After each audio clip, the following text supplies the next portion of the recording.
Entonces vamos a tomar como base un pasaje que usa el apóstol Pablo para hablar de este tema, y lógicamente no es una única vez que lo cubre el apóstol. Hay todo un bagaje de ¿cómo se llama?, de enseñanza con respecto a esto, y mucho que aprender, y lo que nos conlleva a aprender es las cosas que son relevantes para nuestra fe, viendo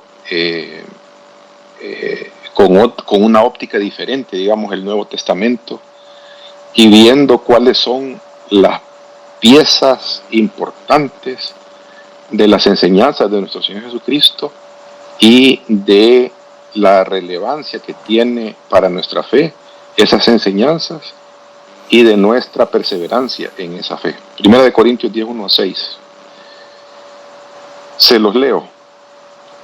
Porque no quiero, hermanos, que ignoréis que nuestros padres estuvieron bajo la nube. Está hablando de la salida de Egipto, que con una columna de nube les cubría. El Señor, su presencia en esa nube, les cubría durante el día. Y todos pasaron por el mar, está hablando del Mar Rojo. Y todos en Moisés fueron bautizados en la nube y en el mar. Esta frase es importantísima porque lo que está hablando, esa frase de en Moisés, tiene una relevancia importante, más allá que una simple frase. Lo que está hablando es, lo que está diciendo el escritor sagrado es, en este caso el apóstol Pablo, una vez salen de Egipto, los cubre esa nube, pasan el Mar Rojo, están diciendo que le son fieles a las enseñanzas de Moisés, a las enseñanzas que Dios le ha revelado a Moisés. Por eso esa frase en Moisés es relevante, así como la frase en el Nuevo Testamento en Cristo es sumamente relevante. En Cristo significa permanecer unido al Señor, y todas las promesas que hablan de seguridad eterna hablan de estar en Cristo. Aquí, en este momento de la historia que está haciendo referencia el apóstol Pablo, habla de que el pueblo entero que salió, aunque iban también algunos extranjeros, a la hora de bautizarse, a la hora de ser cubiertos por la presencia y pasar el Mar Rojo, ya dejaron atrás las costumbres, los deseos, las cosas que habían en Egipto, y ahora son fieles a las enseñanzas de Moisés. Y todos comieron el mismo alimento espiritual, hablando del maná, y todos bebieron la misma bebida espiritual, hablando del agua de la roca, porque bebían de la roca espiritual que los seguía, y la roca era Cristo. Ven ese paralelismo que está haciendo con lo que sucedió en el Éxodo. Pero de los demás de ellos no se agradó Dios. De los más de ellos no se agradó Dios, porque se acuerdan que de los únicos que salieron de Egipto, solamente Josué y Caleb fueron los que entraron a la tierra prometida, ni siquiera Moisés.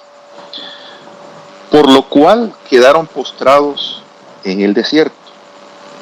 Mas estas cosas sucedieron, dice el apóstol, como ejemplo para nosotros, para que no codiciemos cosas malas como ellos codiciaron.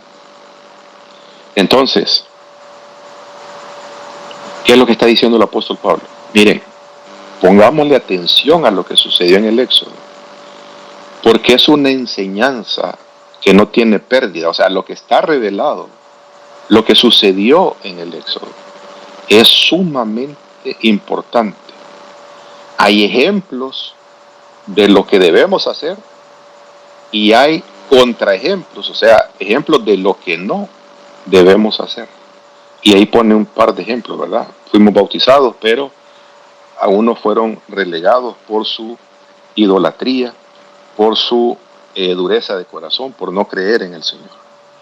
Simplemente como una base, un pasaje base, a grosso modo, para entender que el mensaje de el Antiguo Testamento del Éxodo es un mensaje que también se repite en, en nuestra redención para sacarnos de la tierra prometida, sacarnos de la esclavitud de Egipto, del mundo, y llevarnos hacia la tierra prometida, que es el reino eterno del Señor. ¿Está claro, verdad, hermanos? Hay ciertas cosas que son bien sutiles y que con una simple lectura no las llegamos a comprender. Y si hay alguien, uno de los escritores de los evangelios, que retoma precisamente el tema del Éxodo y lo va a plasmar con lo que está sucediendo en la vida de Cristo, es Mateo. Mateo va a tomar ese paralelismo que existe entre el Éxodo del Antiguo Testamento y lo que está sucediendo con nuestro Señor Jesucristo. Lo que Él vino a hacer. Las cosas puntuales que el Señor vivió para venir a reemplazar, si lo quiere ver así de esa manera, a Moisés, a darnos, a decirnos, mire, Moisés tuvo su razón de ser, ahora soy yo en quien ustedes tienen que estar en Cristo para salvación y vida eterna. Miremos ese paralelismo que a simple vista no está del Éxodo con el nuevo Éxodo. Y aquí, si pueden ver la lámina, he puesto algunas similitudes del primero y del segundo Éxodo. Y lógicamente vamos a tomar la cronología que habla Mateo y los hechos que sucedieron cronológicamente en Éxodo, en el libro de Éxodo, como se describe. Una manera importante, amados, de saber interpretar las Escrituras es que las Escrituras están llenas de tipologías. Y es importante entender las tipologías. Por ejemplo,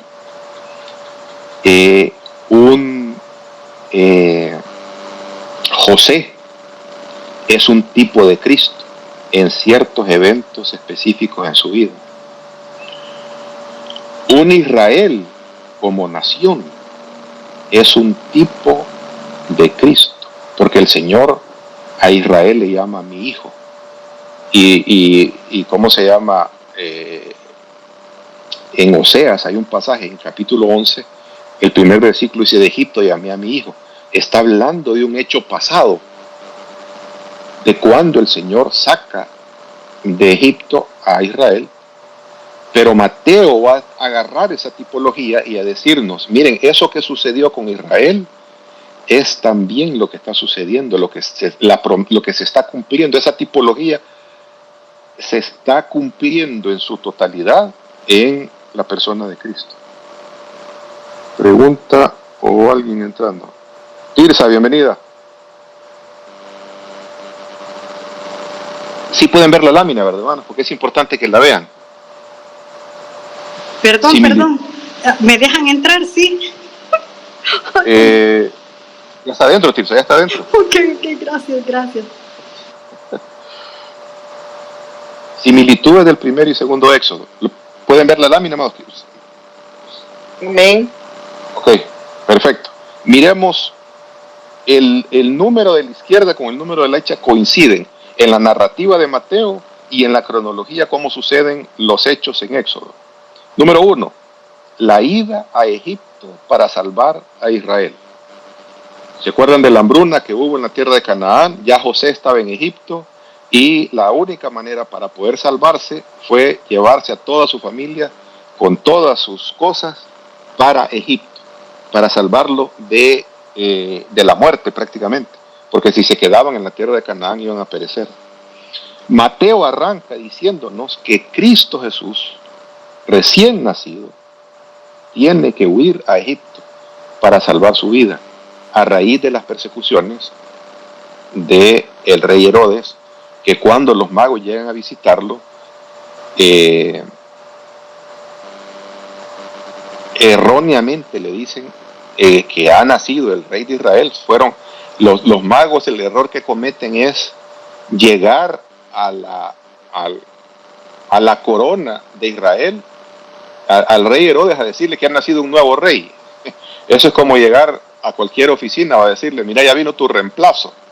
Entonces inmediatamente esa persona se vuelve enemiga del otro sin siquiera conocerse. Entonces Herodes, movidos por los celos, para no perder su posición que tiene como rey, manda matar a todos los niños de Belén. Averigua con los sabios a dónde iban a nacer el Mesías y le dicen que en Belén. Y el Señor manda un ángel a decirle a José que tiene que huir a Egipto. Luego está la matanza de los niños varones en Egipto por la orden de Faraón. Y lógicamente la orden de Herodes. Hay una matanza de niños varones en Belén y que lo describe el Evangelio de Mateo. En el Antiguo Testamento el Señor habla de sacar a Egipto. Dice, de Egipto llamé a mi hijo. Esa frase está en Oseas 11.1. Y Oseas 11.1 lo retoma también Mateo, hablando de cuando Cristo Jesús, ya no Israel, Cristo Jesús, es llamado para regresar ya no a Belén, sino que la orden era que se fuera a Nazaret. Y eso tiene implicaciones proféticas bien profundas que un día lo vamos a estudiar. Luego está el cruce del Mar Rojo, que el apóstol Pablo dice que ese es un bautismo. Y está ahora el bautismo de Jesús, antes del comienzo de su ministerio. En el desierto, ya habiendo sido liberados de la tierra de esclavitud, en dirección hacia la tierra prometida, la nación es tentada. El pueblo de Israel es tentado. Y es donde reclaman por carne, por seguridad, por agua, es tentado. También, inmediatamente de ser bautizado, nuestro Señor Jesucristo es llevado al desierto de Judá, después de haber ayunado 40 días y 40 noches. 40 días y 40 noches, haciendo una similitud de los 40 años en el desierto. Es tentado por Satanás en 3 diferentes ámbitos, en 3 diferentes circunstancias. Y número 6 está la parte esencial del Antiguo Testamento con respecto al rescate, a la libertad del pueblo de Israel de Egipto, que es las instrucciones que se dan en el monte Sinaí. El monte Sinaí es la pieza esencial de las instrucciones divinas para vivir una nueva vida, porque han sido rescatados. Ya no pueden estar anhelando las cosas del mundo, ya no pueden estar anhelando las cosas de Egipto. Ahora, allá estaban bajo el dominio de otros dioses, ahora están bajo el dominio del Dios creador de los cielos y de la tierra.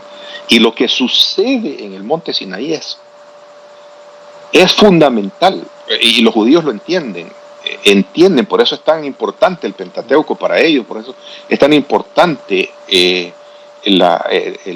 ¿cómo se llama? El tabernáculo, el templo, porque ahí en el monte Sinaí donde se dan las instrucciones de cómo vivir esa nueva vida con la presencia de Dios en medio de ellos, y cómo es que se debe actuar, qué se debe hacer, cómo se debe agradar a ese Dios creador de los cielos y la tierra, qué le desagrada a Dios de los seres humanos que han sido rescatados y que quieren convivir. El éxodo, amados, no es simplemente un rescate. El éxodo es: te saco para instruirte porque quiero usar tu vida para un propósito.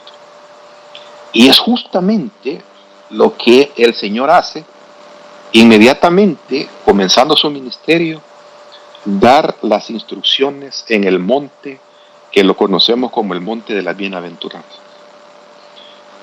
El sermón del monte, amados, es la pieza esencial de nuestra fe. Es la instrucción divina, ya no revelada en el monte Sinaí a un ser humano, en este caso es Moisés, de parte de Dios para Moisés, ahora es revelada directamente del Dios hecho carne, que nos viene a instruir, a explicar de manera detallada cuál es la voluntad del Señor para todos aquellos que han sido rescatados de las tinieblas para vivir una vida para Dios, para hacer un impacto en este mundo caído, para hacer una diferencia en este mundo caído. De hecho, ahí es donde el Señor le dice a sus fieles: vosotros sois la luz del mundo y sois la sal de la tierra.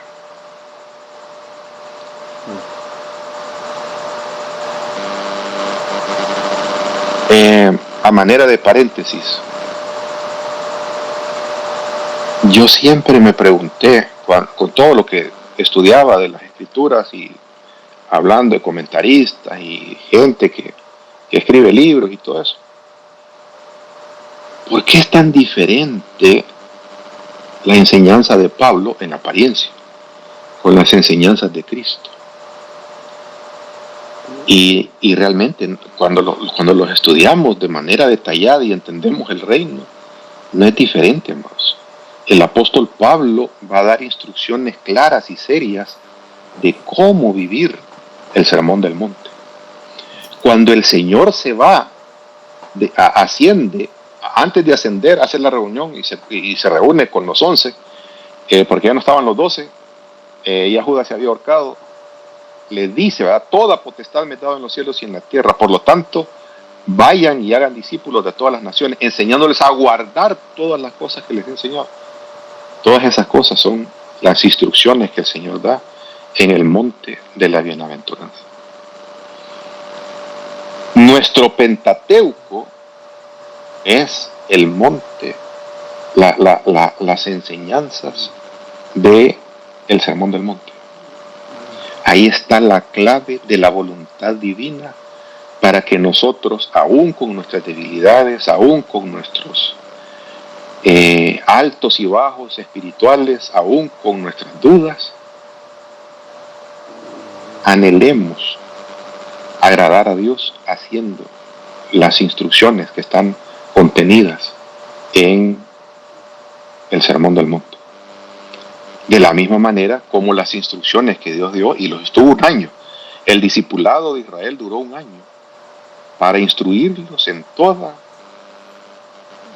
las enseñanzas, las instrucciones, los mandamientos que el pueblo de Dios debía obedecer en su caminar, y no solamente en su peregrinaje por la tierra prometida, incluso cuando ya se estuvieran establecidos en la tierra prometida como tal. Preguntas hasta acá, amados. ¿Sí comprendemos el paralelismo que hay del Antiguo Testamento con cómo los escritores del Nuevo Testamento hacen ese paralelismo? Hola. Preguntas hasta acá, amados.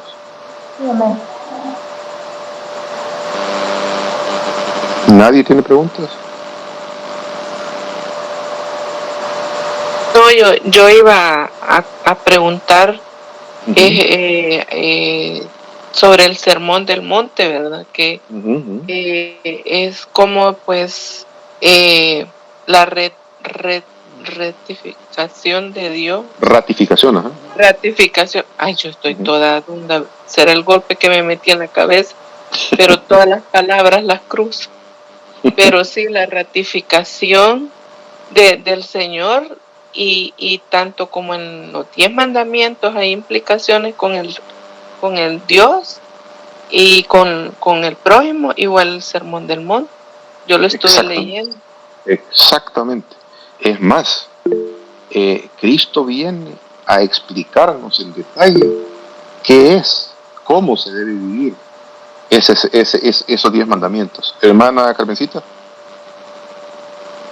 Parecido a lo que está diciendo hermana Emma, que en el Antiguo Testamento, como era Dios mismo, porque era Dios mismo el que estaba dando instrucciones y todo a través de Moisés, digamos, ¿verdad? Correcto. Pero ya cuando Dios envió a su Hijo hasta que envió a Jesús, ya fue Jesús mismo, sí, como dice la hermana, ratificando lo que Dios habló en el Antiguo.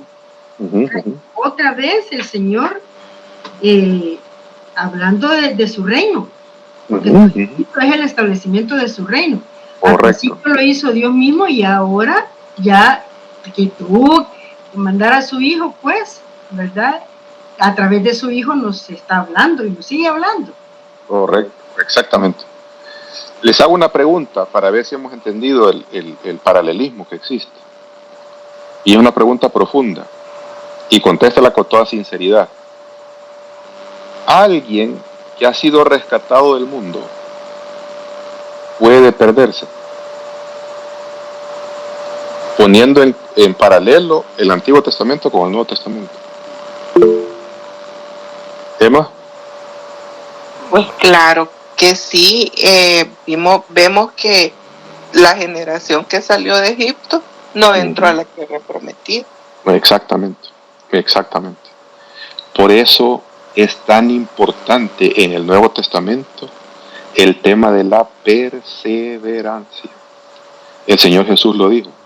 Por eso es tan importante entender el Antiguo Testamento para entender el Nuevo.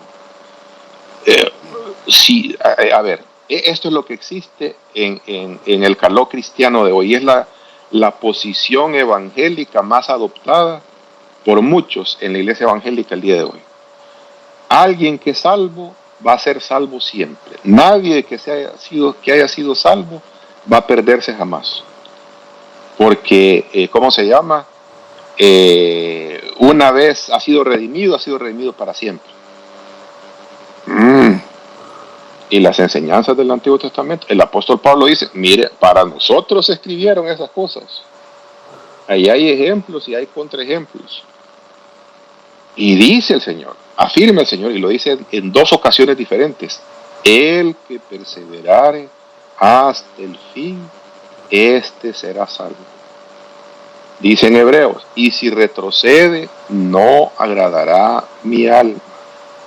Vosotros, dice el apóstol Pablo, estáis firmes por la fe, pero acuérdense de lo que pasó con Israel, que siendo el olivo genuino, fueron arrancados para que ustedes pudieran ser injertados. Ustedes están dentro del olivo, siendo olivo silvestre, están firmes por la fe.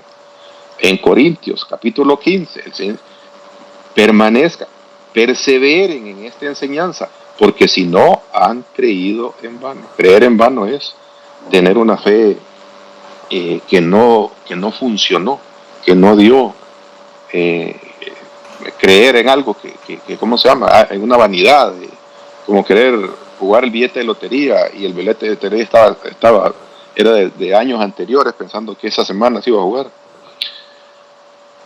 Entonces, ese paralelismo es sumamente importante porque nos hace ver la relevancia que tiene nuestro rescate y las implicaciones que tiene nuestro rescate del involucramiento que nosotros debemos tener, porque no nos ha rescatado el Señor para que estemos de brazos cruzados. El Señor no nos ha dicho que somos la luz del mundo y que somos la sal de esta tierra. La sal y la luz tienen una función. La luz se enciende en medio de la oscuridad. La sal preserva, le da sabor a las cosas. Un huevo sin sal es un huevo simple. Y preserva, le da sabor.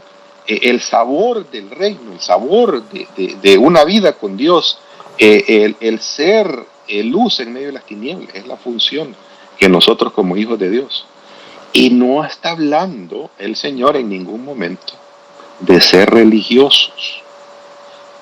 Y una de las grandes cosas que vamos a aprender, amados, es a botar toda estructura religiosa, porque lo que hemos aprendido en la mayoría de los casos es una religión.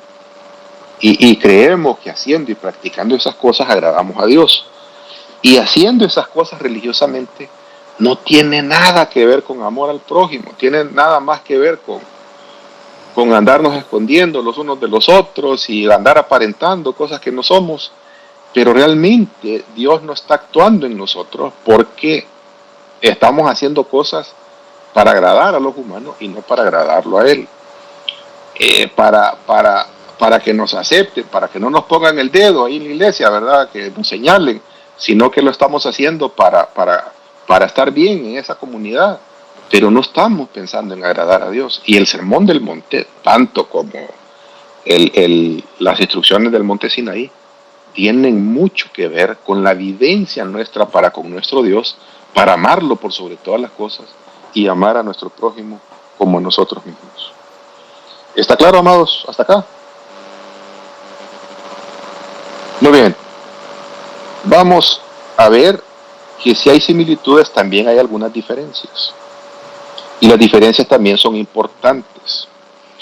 Porque el primer éxodo tiene que ver con la libertad de la esclavitud de Egipto como nación. Habían muchas otras naciones. Estaba Siria, estaban los elamitas, habían otras naciones, Sumeria, los arcadios, hasta muchas naciones en esa época. Estaban los hititas en Turquía. Pero ¿de dónde el Señor rescató? Nada más es de Egipto. En el segundo éxodo, ese éxodo es una libertad del mundo de las tinieblas al reino de la luz del Señor. Ya no está hablando de una nación específica, está hablando de un reino espiritual al cual el ser humano es sometido a raíz de no optar o ser recibido en el reino de nuestro Dios. Número 2, solo aplicó a las 12 tribus. Ahora aplica para todas las naciones. Este éxodo es para todas las naciones. Yo no necesito cambiar de país para salir de Egipto. Necesito salir del mundo de las tinieblas en cualquier país del mundo para incorporarme al reino de Dios y ser recibido con los brazos abiertos por nuestro Dios. El peregrinaje por el desierto, fue el desierto en el Sinaí. Ahora lo que el Señor nos enseña en nuestra vida es que el reino ya está en nosotros, ya está con nosotros, pero todavía no está la manifestación perfecta del reino, porque esperamos y anhelamos ese reino eterno. Como los israelitas en su peregrinaje, el anhelo era heredar la tierra de Canaán, porque la tierra de Canaán era donde se iba a establecer el reino de Dios. Y para nosotros, nuestra esperanza, en este momento que vivimos, es heredar el reino eterno de nuestro Dios, que tiene que ver no con una nación, sino con heredar todas las naciones de la tierra. ¿Alguien tiene? Marlon. Yo voy a hacer una pregunta. Sí. En el tema, bueno, del plan de Satanás, digámoslo de esa forma, desde el Génesis se genera una sentencia para Satanás y eso marca la brecha entre, como dice usted, vea, entre dos reinos. Ahora, entiendo que Nabucodonosor recibió la visión por parte de la imagen, digamos, de los reinos que iban por parte. Entiendo yo que al final de todo, que es el reino de lo que estamos, digamos, en lo último, en los 10 dedos, vea, que son de los pies, que es lo último que se está viendo al final. Entiendo que están las piernas, que son las piernas de hierro, que es Roma, entiendo yo. Pero hay diferentes aplicaciones, pero lo que está describiendo en esa estatua es la manifestación del reino de las tinieblas en forma física a través del poderío de los reinos y la secuencia de esos reinos en la tierra hasta que el reino de nuestro Señor Jesucristo se establezca por completo. Ahora, la pregunta es esa, entendiendo todo lo que le acabo de explicar, ¿cuándo es que, digamos, entonces Satanás aplica, digamos, ya el plan? Porque es como que de aquí no pasaba, digamos, Israel, ¿verdad? Del reino, digamos, en una zona de Oriente. Se da cuando la presencia de Dios se va y queda expuesto. Pero no te estoy entendiendo de cuál plan es Satanás. O sea, es que sabemos que Satanás obviamente ya conoce, vea, su destino, su fin. Sí, correcto. Y no solo él, sino que todos los secuaces. Y llega un momento en que, como dice usted, en el éxodo que está viendo, el tema del paralelismo que está viendo con el segundo éxodo, O sea, ¿en qué parte Satanás empieza ya a meter su treta, pues? Siempre. O sea, ha estado presente siempre. El hecho de que no, o sea, vos ves, por ejemplo, ¿qué te digo? Hace poco, en Comayagüela, y fue una noticia que salió a la luz el día de ayer, hay un muchacho que es motorista de microbús, ahí en Comayagüela, en Honduras. Y hay un problema serio de maras en Honduras. Ese muchacho, que sabe que va a morir, se baja del microbús, se pone de rodillas en el piso, se entrega su vida al Señor y los mareros lo agarran a balazo y lo matan. Eso es Satanás obrando en la vida de un hijo de Dios. ¿Me entendés? Y en ninguna noticia vas a ver vos, Satanás enganchó a los mareros para que, ¿cómo se llama? Entonces vos tenés que ver la luz para conocer las tinieblas y tenés que ver ¿cómo se llama? Todas las obras que hace Satanás alrededor de la idolatría, el tergiversar la palabra de Dios, las falsas doctrinas, toda la parafernalia que hay alrededor del reino de las tinieblas que afecta incluso hasta la iglesia, al igual como ha afectado a Israel, para que el reino del Señor sufra daños, porque sabe que no lo puede derrotar, sufra daños, sufra retrocesos, se detenga y que no siga avanzando. Pero la mano de Satanás ha estado metida siempre. Y lo podés ver a lo largo y ancho de la Escritura. Lo ves en Caín, por ejemplo, matando a su hermano. ¿Quién le fue a hablar al oído a Caín para que matara a su propio hermano? Ves la obra de Satanás, ¿va? No necesitas que te pongan el rótulo ahí que Satanás fue, sino que debemos entender que el reino de las tinieblas ha estado presente desde que Satanás fue expulsado del Edén. Hola, Marlon. Sí, pastor, me escucho. Ok, hay otra diferencia que es importante que la veamos en este segundo éxodo, y tiene que ver con el líder. El líder es sumamente importante en este éxodo, porque acuérdese que Dios siempre escoge a un rey y sacerdote para liderar el proyecto de redención, para llevar hacia adelante su voluntad. Siempre Dios va a ocupar la voluntad humana para avanzar sus planes. Por eso, si el Señor, qué mejor que los ángeles, para que se les aparezca un montón de gente y que se puedan arrepentir, va, para que hasta los meta en miedo, para que puedan venir a los pies del Señor. Sin embargo, a través de nosotros, el Señor obra para que nosotros también afectemos de manera positiva a otros seres humanos. Hermana Carmencita. Sí, pastor, disculpe, se nos fue la presentación de lo que está diciendo. Que no estoy. Ajá, por favor. No la estaba. Eso. Ok. Gracias. Entonces, una diferencia trascendental, fundamental, es ese líder. Moisés es el líder que Dios ocupa en el rescate de Israel de la esclavitud de Egipto. ¿Cuál es el problema con Moisés? Que le falló al Señor, y le falla al Señor en diferentes instancias. Un día vamos a estudiar, y quizás lo vamos a decir en la iglesia, porque esto es importante. El líder es un representante, y ahora somos nosotros los representantes de Cristo, y hay una responsabilidad de representar bien ese nombre. Y en lo que falla Moisés, por lo cual es grave lo que sucede, es que falla en representar bien a Dios delante del pueblo, de santificar a Dios delante del pueblo. Y esa es la razón por la cual Moisés es dejado antes de entrar a la tierra prometida. Dice la Escritura que solo la vio de lejos. El líder ahora, el cabecilla, la autoridad que Dios establece en este nuevo éxodo, ya no es un ser humano común y corriente. Se trata de la persona de nuestro Señor Jesucristo. Por eso, Mateo va a tomar la vida de Cristo para hacer ese paralelismo con el Antiguo Testamento. Ya no un Moisés con Israel.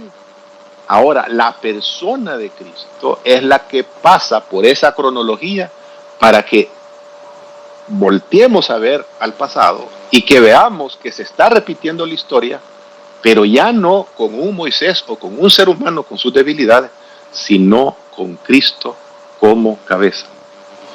Miremos algunos pasajes. El otro Moisés, y esta parte es sumamente importante, amados, entenderla. Cuando Moisés, acuérdense que Deuteronomio significa una repetición de la ley, y la repetición de la ley se da porque la generación que salió de la tierra prometida quedó postrada en el desierto, y los que nacieron en el desierto son los que están entrando. Entonces era necesario darle las instrucciones a esta nueva generación que iba a entrar a la tierra prometida.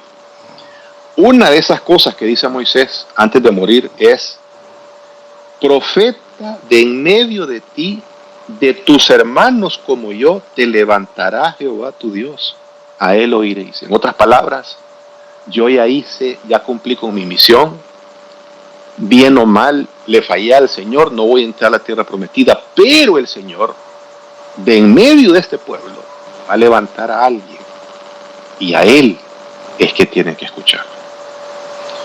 Y lo vuelve a repetir en el versículo 18, siempre del mismo capítulo 18. Profeta les levantaré de en medio de sus hermanos como tú, y pondré mis palabras en su boca, y él les hablará todo lo que yo le mandare. Ese cumplimiento, amados, de esa profecía es única y exclusivamente en la persona de nuestro Señor Jesucristo. Y las personas que conviven con el Señor se dan cuenta, por la revelación del Espíritu Santo, de que esas palabras que Moisés dijo, que profetizó, tienen su fiel cumplimiento en la persona de Cristo. Mire Juan, el evangelista. Juan dio testimonio, Juan el Bautista, de él, y clamó diciendo: este es de quien yo decía, el que viene después de mí es antes de mí, porque era primero que yo, porque de su plenitud tomamos todos, y gracia sobre gracia. Mire, esta parte es importante entender. ¿Qué es eso de gracia sobre gracia? Es que es la gracia abundante del Señor. Sí, la gracia es abundante del Señor, porque donde abundó el pecado, sobreabundó la gracia. Pero ¿a qué se refiere gracia sobre gracia? Estoy en una iglesia que se llama gracia sobre gracia, que yo creo que los hermanos no entienden qué significa gracia sobre gracia. Y aquí es donde va a estar la gracia sobre gracia. Pues la ley, esta es la primera gracia, esta es la base. Pues la ley por medio de Moisés fue dada. Esto también es gracia. La ley de Moisés fue dada. Pero la gracia sobre gracia, y la verdad vinieron por medio de Jesucristo. Esa es gracia sobre gracia. Está hablando, no como muchos pastores, es que eso es del Antiguo Testamento. No, maestro. Gracia sobre gracia significa que la redención nuestra está montada en la revelación del Antiguo Testamento.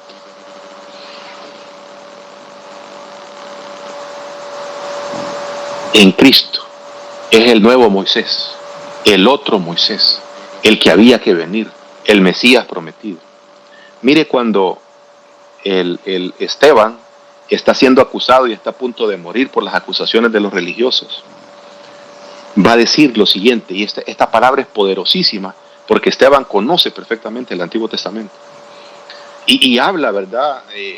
En su defensa, este diácono, que es un tremendo predicador, va a hablar de la historia de Israel como ha sido revelada en las Escrituras. Y cuando llega el tema de Moisés, dice lo siguiente: a este Moisés, a quien habían rechazado diciendo: ¿quién te ha puesto por gobernante y juez? A este lo envió Dios como gobernante y libertador por mano del ángel que se le apareció en la zarza. Ya sabemos quién es ese ángel, ¿verdad? Nuestro Señor Jesucristo, antes de encarnarse. Este lo sacó, habiendo hecho prodigios y señales en la tierra de Egipto y en el Mar Rojo y en el desierto por 40 años. Este Moisés es el que dijo a los hijos de Israel: profeta os levantará el Señor vuestro Dios de entre vuestros hermanos como a mí, a él oiréis. En otras palabras, señores, lo que está sucediendo en medio de ustedes es el cumplimiento de lo que ustedes tanto afirman, de lo que ustedes tanto defienden de la ley de Moisés. Pónganle atención, porque fue Moisés el que dijo que Cristo, ese otro Moisés, iba a ser levantado, y Cristo Jesús es ese Moisés. Y sigue diciendo: duros de cerviz, duros de la cabeza, e incircuncisos de corazón. En otras palabras, ser incircunciso era ser un pagano, ser un idólatra. Y de oídos, vosotros resistís siempre al Espíritu Santo, como vuestros padres, así también vosotros. ¿A cuál de los profetas no persiguieron vuestros padres y mataron a los que anunciaron de antemano la venida del justo, de quien vosotros ahora habéis sido entregadores y matadores, vosotros que recibiste la ley por disposición de ángeles y no la guardaste? ¿Qué está diciendo en esencia este diácono? Está diciendo: señores, si ustedes le creen a Moisés, crean, por Dios santo, que Cristo es ese Moisés. ¿Y saben qué hicieron con ese Moisés? Al igual como sus padres en el pasado mataron a los profetas, ustedes también, en vez de recibirlo, en vez de abrirle el corazón, lo rechazaron y lo mataron por la dureza de su corazón. Entonces, amados, este nuevo éxodo está siendo presidido, liderado, comandado, dirigido, ordenado, nada más y nada menos que por el Rey de Reyes y Señor de Señores. Tremendo, ¿verdad? Y debemos nosotros, hay mucha gente que dice, ¿verdad? Ay, cómo me hubiera gustado estar en la época de Moisés. Quizás a pedrada nos hubieran matado en esa época. Pero creo que Dios nos equivoca en los tiempos que nos ha tocado vivir a nosotros y entender todas estas cosas, lo que Dios quiere hacer. Y remontémonos un poquito al Edén. El proyecto del Edén falló no por Dios, falló por la voluntad humana y por la voluntad de seres espirituales que se rebelaron en contra del Señor. Pero el Señor no se ha dado por vencido. Y según las Escrituras están reveladas, jamás se ha dado por vencido, jamás se va a dar por vencido, no se ha dado por vencido en este tiempo, y va a llegar a establecer ese nuevo mundo, esa nueva tierra, esos nuevos cielos y nueva tierra, para establecer su reino de justicia y paz en este mundo. ¿Y qué pretende entonces el Señor con rescatarnos a nosotros? Que seamos parte de esa nueva creación. Que sí, que todavía no está perfecto, porque su soberanía no es aceptada por todos los seres humanos en este planeta, pero nosotros sí aceptamos esa soberanía. Y queremos agradar a quien nos tomó por soldados, queremos agradar a quien nos rescató de las tinieblas para anunciar las virtudes del que nos rescató. Debemos nosotros obligatoriamente, amados, y más que obligatoriamente, es como decía el apóstol Pablo: soy esclavo del Señor Jesús por voluntad propia, es lo que dice el apóstol, porque entiendo que mi rescate no tiene que ver simplemente con el hecho de que sí, que voy para un reino eterno, o como dicen muchos hermanos, que voy para el cielo, y ahí se acabó, ¿verdad? Entonces ya soy salvo, siempre salvo. No, hay un propósito por el cual yo he sido redimido, para venir a ser parte de esa nueva creación. Y en esa nueva creación, que desde que el Señor resucitó se está manifestando, yo también soy parte de eso, porque he sido redimido por la sangre de Cristo, y también debo, como tal, vivir mi vida amando a Dios por sobre todas las cosas y amando a mi prójimo como a mí mismo. Preguntas, amados, porque ya no tenemos más tiempo. Creo que es importante lo que hemos visto y que acentúa el hecho de ese nuevo éxodo, para que lo tengamos, porque a veces cuando solo entramos de de romplón al Nuevo Testamento no entendemos todas estas cosas con su profundo significado como deberíamos. Preguntas, amados.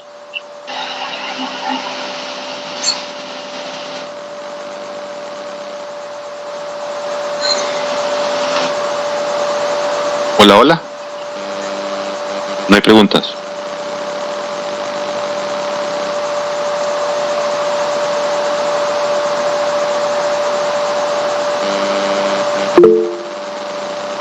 Claudia. Hola, buenas noches. Buenas noches. Yo, más que pregunta, diría de que qué lindo que el Señor sea quien te está liderando, ¿verdad? De este éxodo que está hablando, y viene siendo mucho más masivo de lo que sucedió en el Antiguo Testamento, aunque ha de haber sido, como usted menciona en repetidas ocasiones, que es una sombra de lo que iba a suceder en el final de los tiempos, ¿verdad? Correcto. Exactamente. Y el peso que tiene, amado, de entender estas cosas cuando vayamos a estudiar ciertos pasajes del Nuevo Testamento, donde se habla, el Nuevo Testamento nos va a hablar, va a retomar ciertos temas del Antiguo Testamento, por ejemplo, la imagen y semejanza de nuestro Señor Jesucristo, es un tema esencial. El morir a nuestra voluntad para hacer la voluntad de Dios es un tema esencial en el Nuevo Testamento, al igual que en el pasado. El predicar con nuestro testimonio a los demás, amando al prójimo como nos amamos a nosotros mismos, predicamos de que somos parte de esa nueva creación. Y esos son los fallos que tiene Israel, porque si se acordarán las razones por las cuales la presencia del Señor se fue del templo, dos razones poderosas. La primera, que se fueron tras otros dioses, y la segunda es que se mataban prácticamente unos con otros. Hay un pasaje en Isaías donde habla del verdadero ayuno, ¿verdad? Y le dice, ¿sabe? Ustedes se reúnen para ayunar, se reúnen a ayunar para pelearse. Es que yo aguanto hasta las 8, es que yo aguanto hasta las 12, es que yo aguanto hasta tal fecha. Miren, ¿saben qué? El ayuno que yo quiero que ustedes hagan no es de aguantar hambre, es de quitar el dedo amenazador, quitar las cargas fuertes que ponen sobre la gente que se reporta con ustedes, quitar esos lazos de iniquidad. Véanse como hermanos, entiendan el dolor ajeno, que el dolor de tu hermano sea también el tuyo, que la felicidad de tu hermano sea también la tuya, que la felicidad de tu hermano no sea la envidia tuya. Ese es el ayuno que el Señor quiere para nuestras vidas. Lo dice en ¿cómo se llama? Creo que es un pasaje en Jeremías. Entonces es recalcar y recalcar y recalcar y recalcar lo que Cristo va a venir a predicarnos en el Sermón del Monte para que nosotros lo vivamos. Y tremendo, ¿verdad? Al ser parte de todo esto es tremendo. No lo alcanzamos a ver todo con nuestros ojos. Hay cosas que son gloriosas, cosas que ojo no vio ni oído oyó, son las que están reservadas para los que le amamos, dice la Escritura. Y eso es tremendo. Apenas esto creo yo que es como entender el mar andando por las orillas, andando nada más por la playa.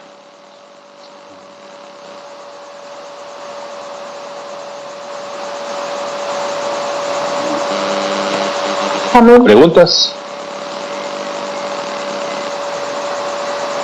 Hola, hola. Si no, pregunto yo, hago una pregunta para ver si entendimos. ¿Cuál sería el equivalente del éxodo del tabernáculo en este nuevo pacto de la sangre de Cristo? Emma. La iglesia. Está Emma primero, después Claudia y después hermana Carmencita. Emma. A ver, ¿cuál es el paralelismo? Hay un paralelismo, ¿verdad? El paralelismo del tabernáculo. ¿Cuál es el equivalente de ese tabernáculo con nuestra realidad? Emma, ¿levantaste la mano o no? Si no, Claudio, entonces. Emma, perdón. Jesús vino a hacer el templo. ¿Perdón? Jesús vino a hacer el templo. En este momento de la historia, Jesús, su cuerpo no está con nosotros, está su espíritu. No, yo sé, pero cuando Él murió, nosotros somos el templo ahora del Señor. ¿Cuál es entonces ese tabernáculo o el templo, que es lo mismo? La iglesia. Hermana Carmencita, la iglesia. Ahora pueden ustedes... No Puerto de Esperanza. No, hablando... Exactamente. Claudia, ¿iba a decir algo diferente de lo de la hermana Carmencita? No, eso iba a decir. Ok, la iglesia.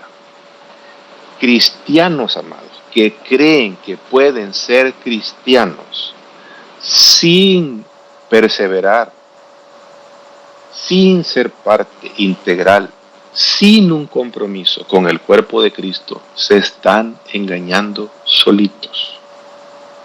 No están viviendo para el Señor. No están, y mire qué tan duro es lo que voy a decir, no están en Cristo Jesús, porque dice el apóstol Juan en la primera epístola universal: si andamos en luz, como Él está en luz, tenemos comunión los unos con los otros. Y mire cómo es esto. Si hay comunión con Cristo y andamos en luz, hermanos, si la luz con la luz se lleva, y la sangre de Cristo nos limpia de todo pecado. Démosle vuelta a la tortilla y pongámoslo en negativo, porque ahí está en positivo, ¿verdad? Si andamos en tinieblas, sabiendo que Dios está en luz, no tenemos comunión unos con otros. Es que el problema no es que el pastor me cae mal, que no me gusta cómo predica, que los sermones son aburridos, que yo me duermo, que a mí me gustan sermones prácticos, que yo quiero una iglesia donde me siento bien. Son mis tinieblas las que no me permiten ser parte de una comunidad de fe. Son mis tinieblas, mi corazón, la que no me permite el ser parte integral de una comunidad de fe. Vemos la relevancia de la iglesia en nuestro éxodo, en este momento de la historia. Hola.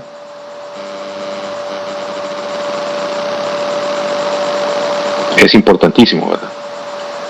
Es importantísimo. Y parte importante, amados, de nuestra perseverancia es tener comunión los unos con los otros. Amén. Bueno, amados, ya le robé 4 minutitos de su tiempo, pero creo que valió la pena. Si no hay más preguntas, nos vemos el próximo. Les invito, amados, que estudien el Sermón del Monte, porque le vamos a dar una buena estudiada. Eso es parte importante. O sea, si a los niños les enseñaban el Pentateuco desde pequeños y se lo tenían que aprender de memoria, imagínense, para nosotros el Pentateuco, para nosotros el Sermón del Monte debe ser la pieza fundamental de nuestra fe. Amén. Así que estudiémoslo. Léanlo en varias versiones, porque la Reina Valera se queda corta en algunas cosas. Y ¿cómo se llama? Léalo en una versión que sea más amigable, más contemporánea. Más contemporánea, correcto. Para que comencemos a aprender cuál es esa voluntad de Dios en este nuevo éxodo. Muy bien, amados. Que el Señor me los bendiga entonces.